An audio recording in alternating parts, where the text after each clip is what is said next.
नमस्कार, avenue set health corona अलर्टमा यहाँलाई स्वागत छ। म त्रिगुडा भट्टराई बस्नेत। दर्शकवृन्द, कार्यक्रमको सुरुवात गरौँ स्वास्थ्य सम्बन्धी यो खबरबाट। कोरोना विरुद्धको खोप व्यवस्थित तरिकाले नलगाउँदा भिड हुने गरेको छ। बागलुङमा पनि खोप लगाउन हानाथाप जस्तै देखिएको छ। यस्तै भिडका कारण थप संक्रमण बढ्ने जोखिम छ।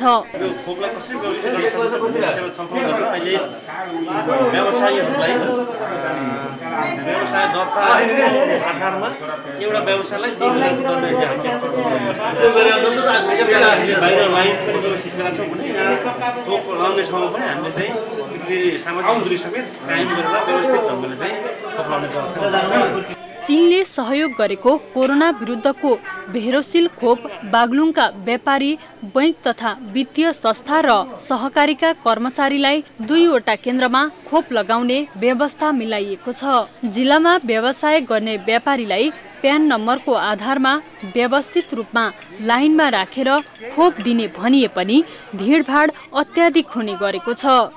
खोप केन्द्रमा स्वास्थ्यका मापदण्ड पालना भएको छैन। खोप केन्द्रको सरकारवाला निकायले अनुगमन समेत गर्न छाडेका छन्।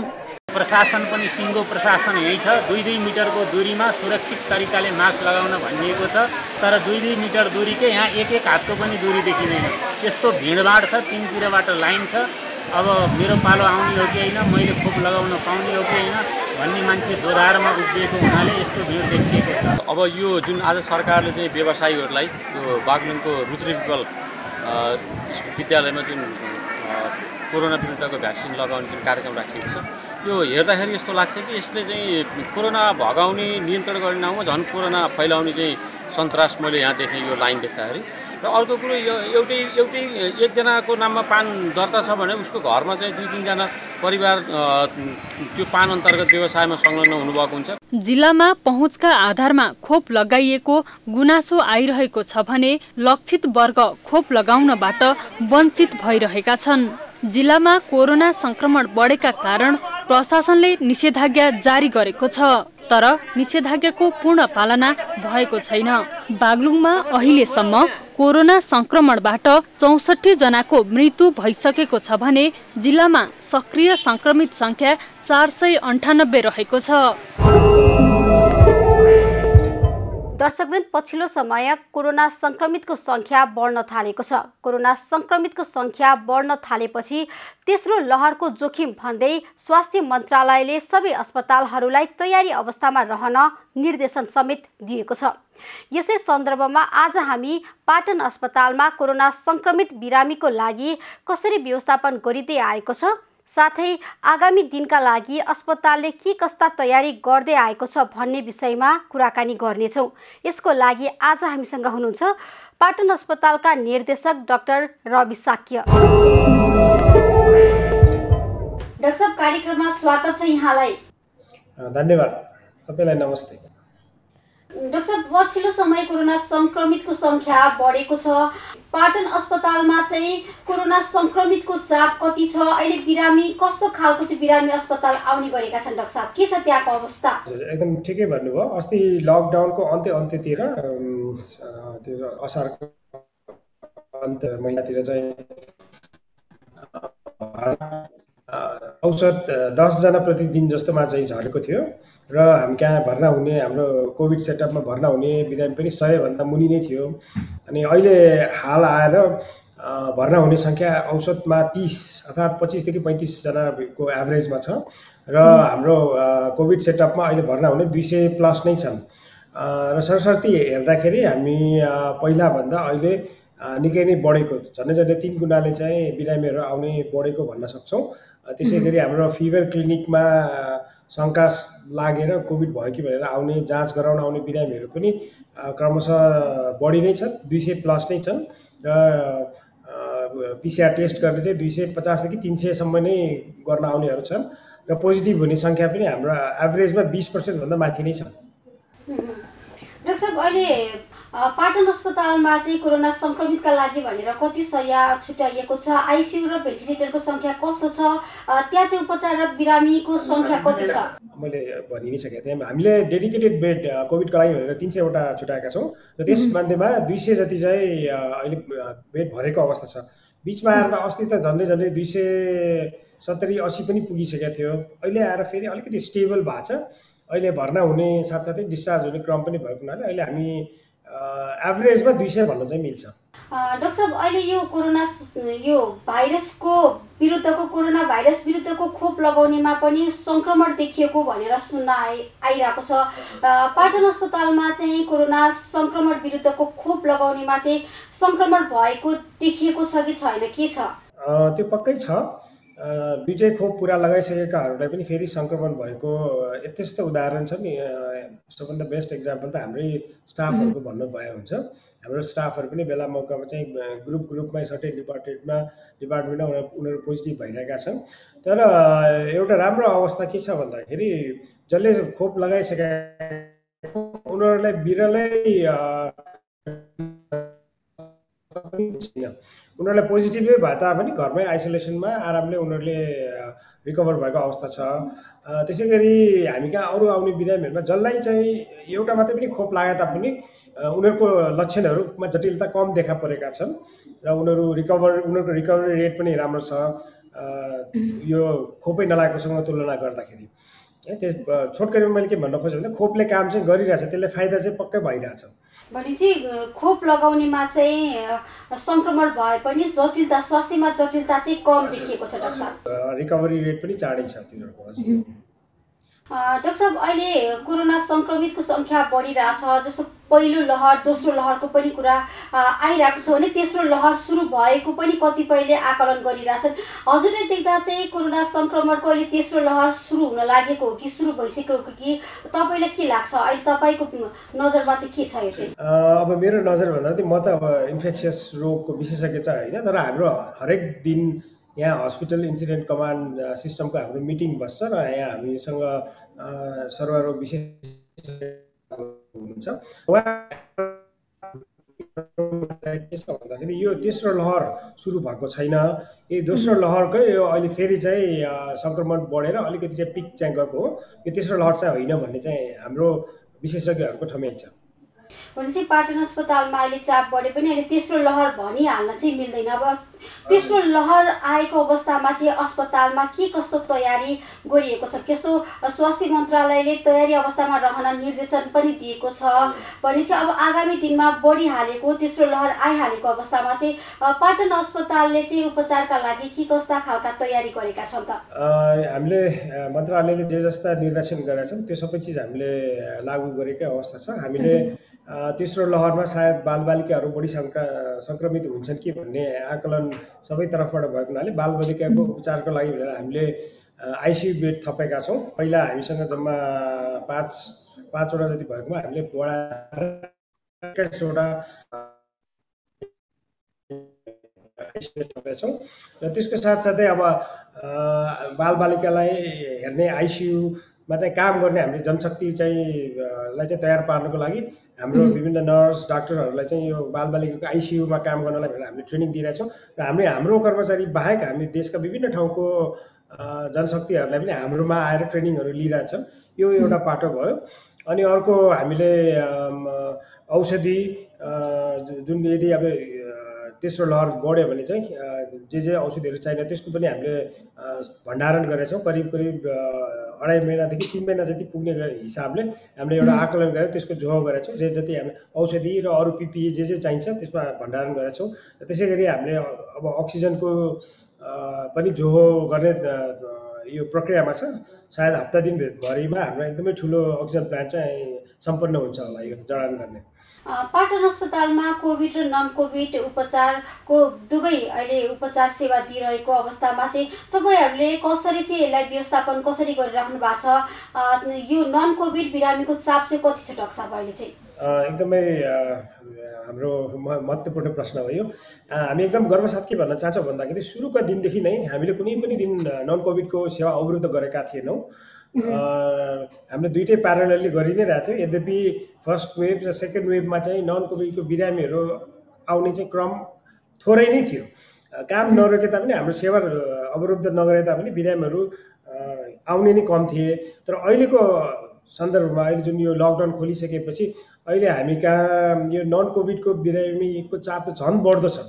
यो पहिलाको अवस्थाभन्दा हामीलाई यो चुनौती यसरी नै छ। अहिले हाम्रो नन कोभिडमा बरु भर्ना हुन अझ एकदमै गाह्रो छ। हाम्रो अहिले 350वटा जति नन कोभिडको लागि बेड छ। त्यो 350मा त्यहाँ सबै फुल भएर 370-80सम्म गएको अवस्था छ अस्ति। त्यसै गरी ओपिडीमा आउने जुन नन कोभिड हाम्रो सङ्ख्या बढेर 1000-1200 चाहिँ प्रतिदिन चाहिँ हाम्रो ओपिडीमा आउने गरेछ।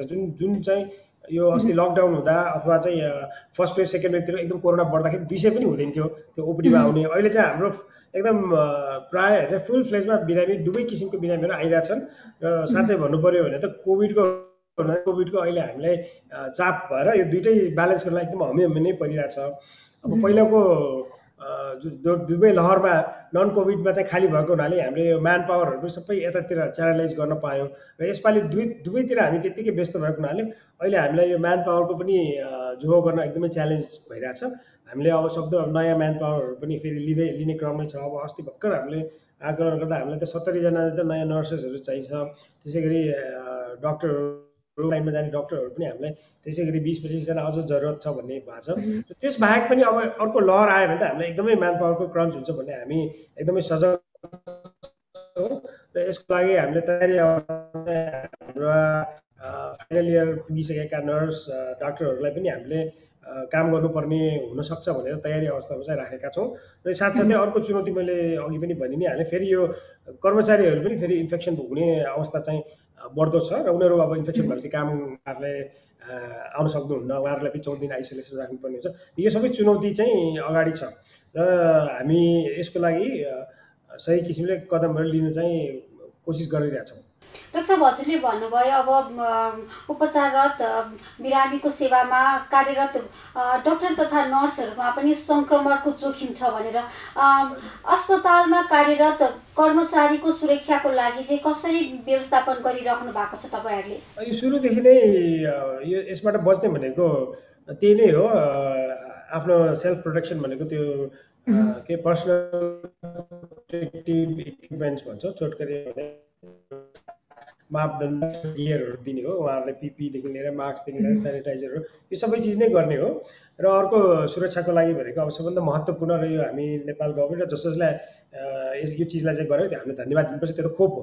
हाम्रो 100% कर्मचारीहरू खोप लगाइसकेको अवस्था छ। त्यो पनि एउटा सुरक्षाको सबभन्दा महत्त्वपूर्ण बाटो त्यही नै भनौँ। र त्यस बाहेक अरू हामीले दैनिक चाहिँ सुरक्षाको मापदण्डलाई यथासम्भव हामीले मेन्टेन गर्न कोसिस गरि नै रहेछौँ। र कथम कदाचित कोही चाहिँ पोजिटिभ भइहाल्यो भने उनीहरूलाई आइसोलेसनमा राखेर उहाँहरूलाई 14 दिन हामीले छुट्टी दिएर यो सबै चिजहरू गरि नै रहेछौँ। डाक्टर साहब, नन कोभिड र कोभिडमा अब यो बिरामीको चाप पनि उस्तै छ भन्नुभयो, अझ बढी नन कोभिडमा छ भन्नु। अब नन कोभिडमा आउने पनि बिरामीलाई त अब सङ्क्रमणको जोखिम भनेर डराउने एउटा छ भने अस्पतालले चाहिँ सुरक्षाको लागि कसरी व्यवस्थापन गरिराख्नु भएको छ? यसमा नि चुनौती छ कि छैन? अब यसमा हामीले त्यही सक्दो त्यही सुरक्षाका मापदण्डलाई एकदमै पालना गराउन कोसिस गरिरहेका छौँ। तर अब भिड भएपछि चाहिँ गाह्रो नै हुन्छन्।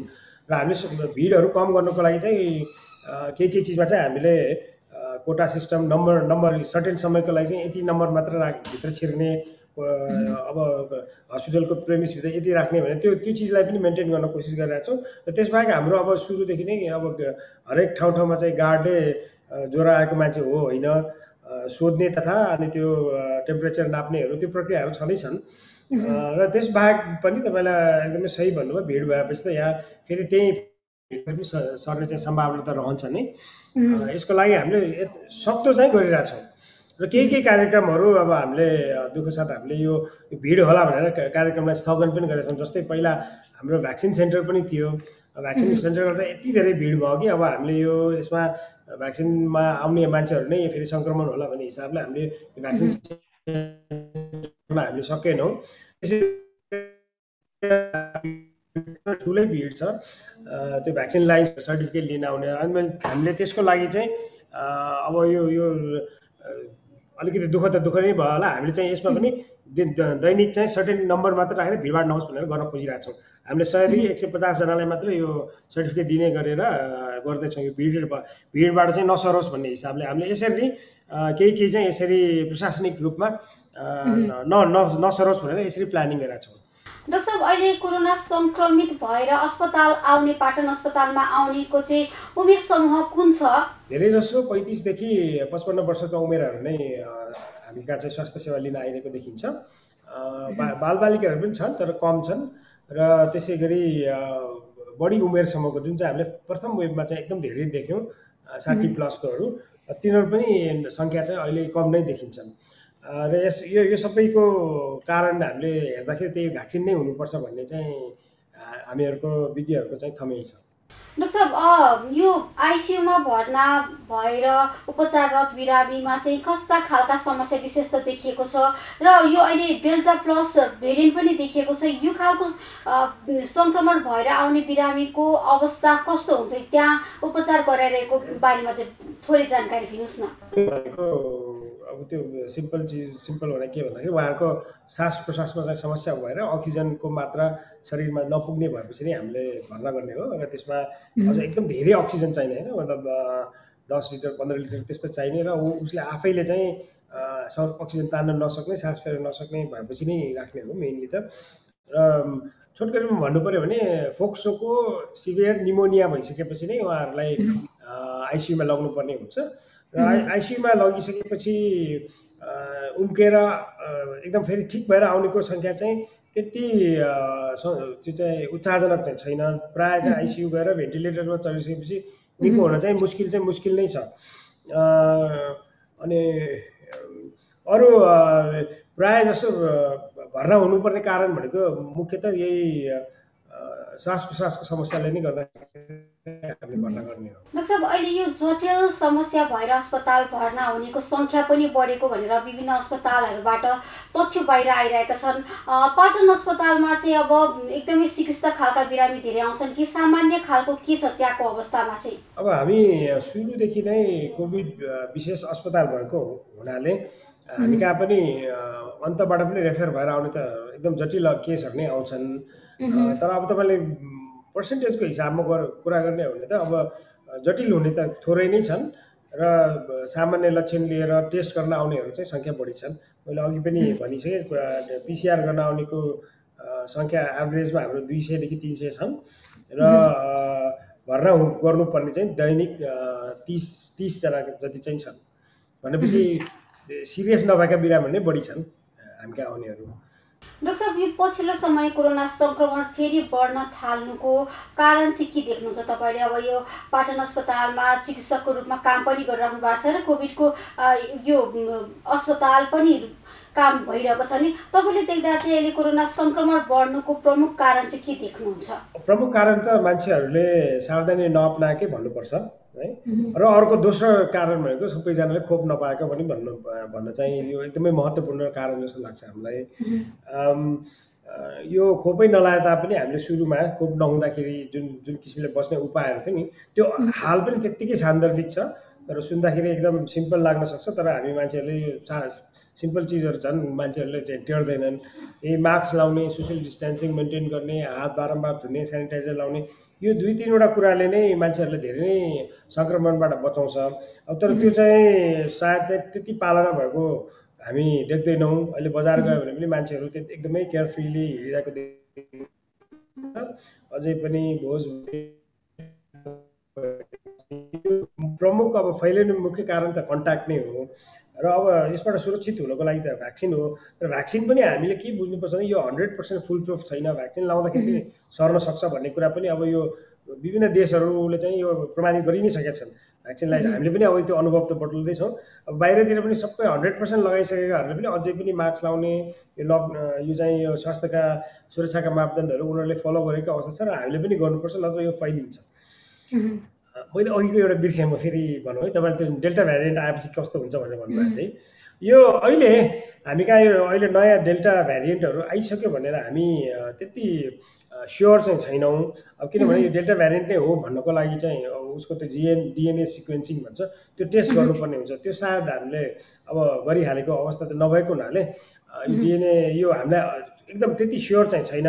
तर जुन क्लिनिसियन्स डाक्टर साहबहरू हुन्छ जो चाहिँ बिरामीसित प्रत्यक्ष गरेर हेरिराख्नु भएको हुनाले यो चाहिँ डेल्टा भ्यारिएन्ट चाहिँ होइन कि पहिलाकै भ्यारिएन्टको फेरि फैलेको मात्र हो भन्ने उहाँहरूको चाहिँ ठम्मै छ। हामी कहाँ चाहिँ यो जुन म्युटेटेड डेल्टा भ्यारिएन्ट चाहिँ आइसकेको चाहिँ छैन होला भन्ने चाहिँ उहाँहरूको राय छ। डाक्टर साहब, यो पहिलो लहर दोस्रो लहरका क्रममा चाहिँ अस्पतालमा उपचार पनि गरिराख्नु भएको छ भने चाहिँ यो पहिलो लहर दोस्रो लहरहरूमा चाहिँ के खालका चुनौतीहरू खेप्नु पर्यो, आगामी दिनमा चाहिँ अब के कस्ता खालका चुनौती पार गर्दै अझै कस्ता खालका चाहिँ हामीले व्यवस्थापन गर्न सकिँदा चाहिँ राम्रो हुन्छ जस्तो लाग्छ तपाईँलाई? अब पहिलो लहरको कुरा गर्नु भन्नु पर्यो अन्तखेरि पहिला लहरमा बिरामी कम तर मान्छेहरूको चाहिँ डर त्रास एकदमै बढी भन्नु पर्ला।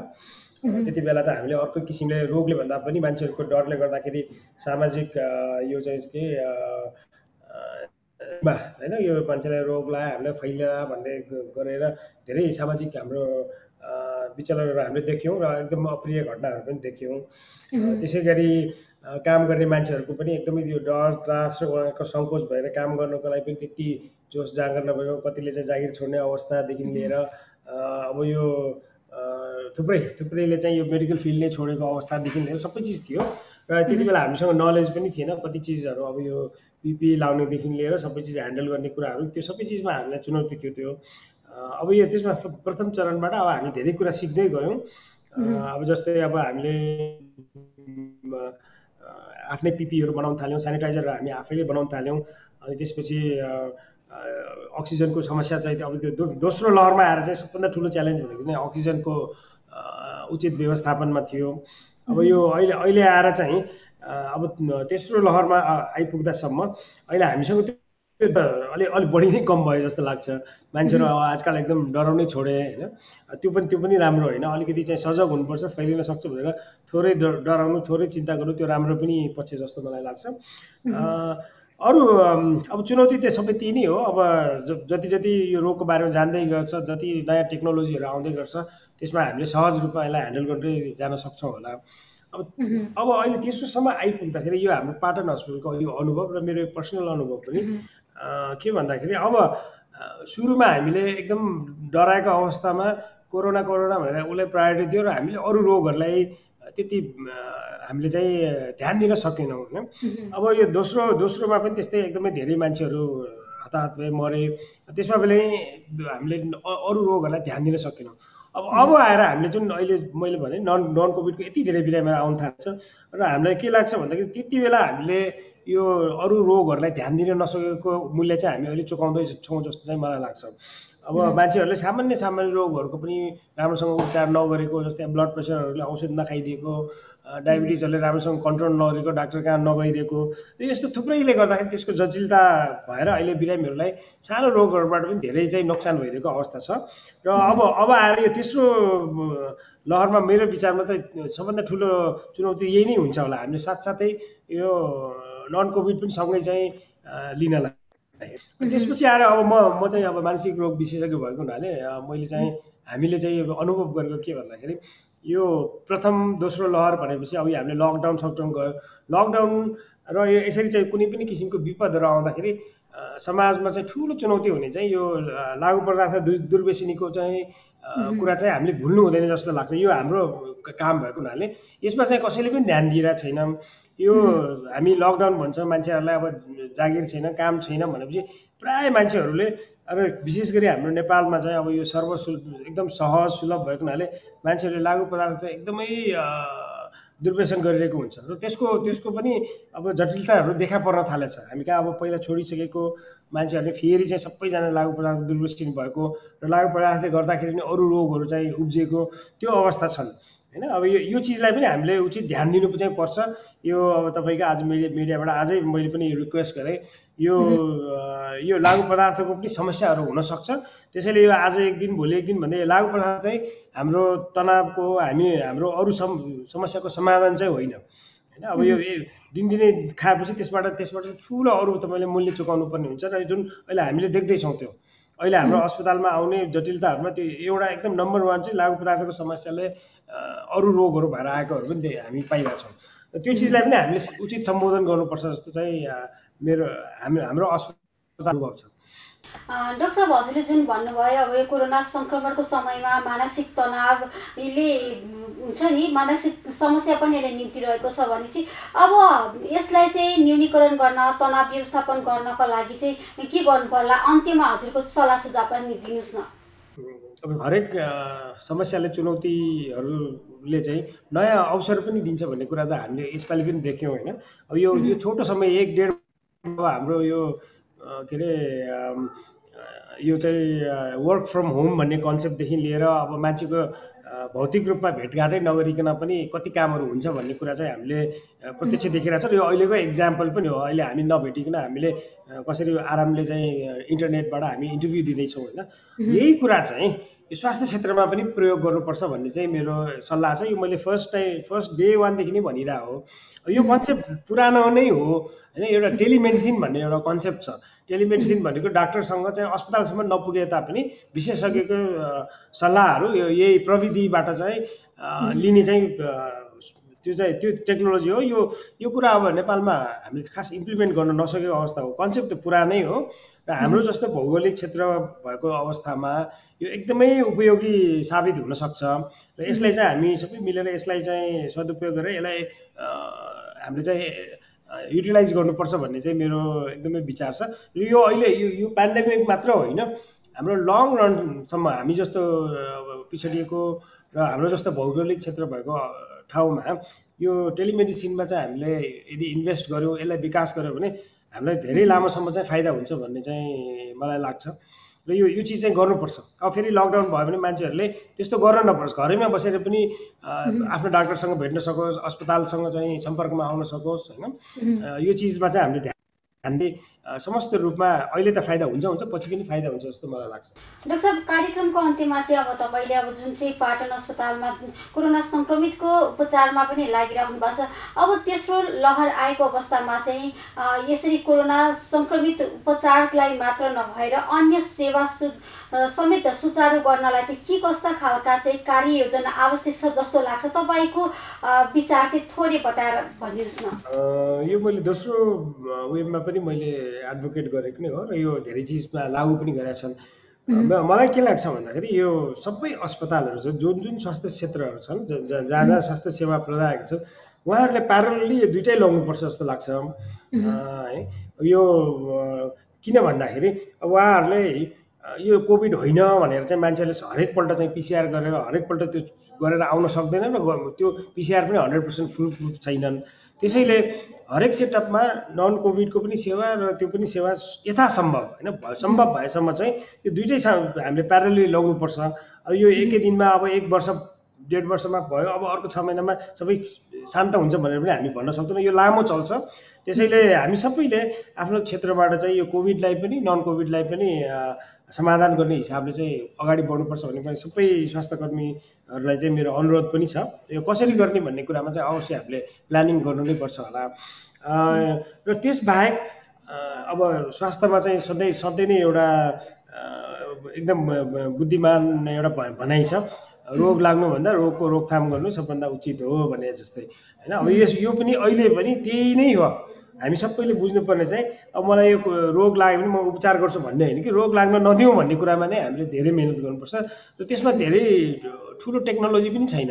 खालि त्यही हो, मास्क लाउने, सही तरिकाले मास्क लाउने, हातका धोइदिने र अनावश्यक रूपमा चाहिँ मान्छेहरूको संपर्कमा नआउने, त्यो चिज त्यही 2-3वटा गरिदियो भने हामीले यो महामारीको समस्याहरू पनि धेरै चाहिँ हामीले समाधान गर्न सक्छौँ जस्तो लाग्छ। र म यो सबैलाई यही नै अनुरोध गर्न चाहन्छु। भ्याक्सिन त छँदैछ, भ्याक्सिन लगाइसके तापनि यो कुरा चाहिँ नबिर्सौँ।